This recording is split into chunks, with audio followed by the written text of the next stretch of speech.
Le 24 août à 17 heures, ceci étant l'heure universelle, encore une fois bien sûr, la Lune atteint le nœud lunaire sud. Le nœud lunaire sud représente ce de quoi on devrait se détacher. Mais, vous voyez, il y a quand même un énorme potentiel, parce que là, on est donc quand même en présence de ce qu'on appelle un cerf-volant. Vous voyez, la Lune est en harmonie avec Vesta et la Lune noire, d'un côté, avec Jupiter de l'autre. Bon, il y a cette opposition avec le nœud lunaire nord, c'est sûr, c'est obligé. Mais le nœud lunaire nord, lui, est au trigone de Vesta et de la Lune noire, et au trigone de Jupiter. Donc ce cerf-volant-là représente quand même un énorme potentiel d'évolution et d'amélioration. Or, la tête de ce cerf-volant, si vous construisez un cerf-volant, vous avez d'abord cette colonne vertébrale et vous avez cette voile ici. Donc, ce cerf-volant représente un potentiel de s'envoler. Il y a une envolée vers quelque chose. Et ce quelque chose, il est représenté par la Lune, par le nœud lunaire sud. Donc, ça veut dire qu'on va être attiré par ce que l'on doit effectivement accepter, d'abandonner, de lâcher, voilà, de se prendre de la distance. Et une fois qu'on sera arrivé à certaines conclusions, on va pouvoir prendre certaines décisions. Et Vesta, en fait, représente la notion d'harmonie. La Lune noire représente tout ce qui revêt un caractère un petit peu trouble, hein, voire sombre. En tous les cas, c'est vrai qu'on l'appelle aussi la zone d'ombre. Donc, c'est représentatif de ce qu'on ne sait pas ou de ce qu'on ne veut pas savoir, mais en même temps, comme Vesta représente la notion d'harmonie, peut-être que ne pas chercher à déranger trop cette zone, hein, on restera plus dans l'harmonie. Mais en même temps, il ne faut pas l'ignorer.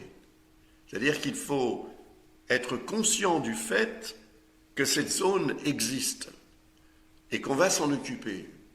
Pas tout de suite, mais bientôt. Quand ? Quand la Lune va arriver à la longitude de la Lune noire, bien sûr.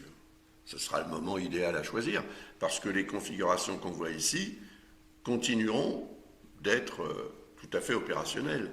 De plus, on a Jupiter, qui représente l'évolution, le progrès, la réussite. Donc accepter quand même de remettre en question et peut-être de se détacher ou tout au moins de s'éloigner de ce qui pourrait nous ralentir permettra d'améliorer notre situation. Et ce, de façon peut-être tout à fait enviable. Donc, ça va s'exprimer pour tout le monde, mais différemment, selon votre thème natal, bien évidemment, et selon les maisons plutôt astrologiques qui seront concernées. Si vous êtes né sous le signe de la Vierge ou sous le signe des Poissons, puisque vous voyez qu'il y a cet axe ici entre Poissons et Vierge, naturellement, par les nœuds lunaires, vous serez quand même concerné par cela. Et de même, si vous êtes né sous le signe du Scorpion, en particulier dans les parages de la fin du deuxième décan, tout début de troisième, et pour Jupiter, c'est fin de deuxième décan. Donc c'est Cancer à ce moment-là. Donc Cancer, Scorpion, Poisson, Vierge sont les principaux concernés. Mais ce que vous avez dans ces signes, en particulier peut-être une maison, ça peut être un signe, non pas un signe, ça peut être un élément ou une planète, etc. C'est possible. Mais au niveau des maisons astrologiques, c'est très important. Hein, parce que si vous avez cette lune et ce nœud lunaire sud dans l'ascendant, ça veut dire que vous devez remettre en question la manière dont vous considérez la vie pour vous-même ou par vous-même, ce que vous considérez comme étant votre intimité, par rapport à ce qu'il y a en face, la maison 7, donc l'autre, les autres. Voyez ?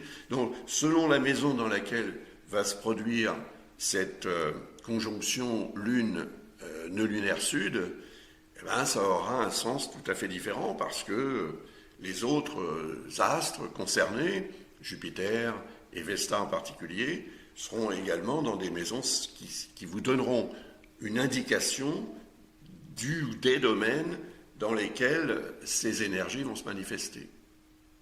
et les potentialités qui vont avec aussi, bien sûr.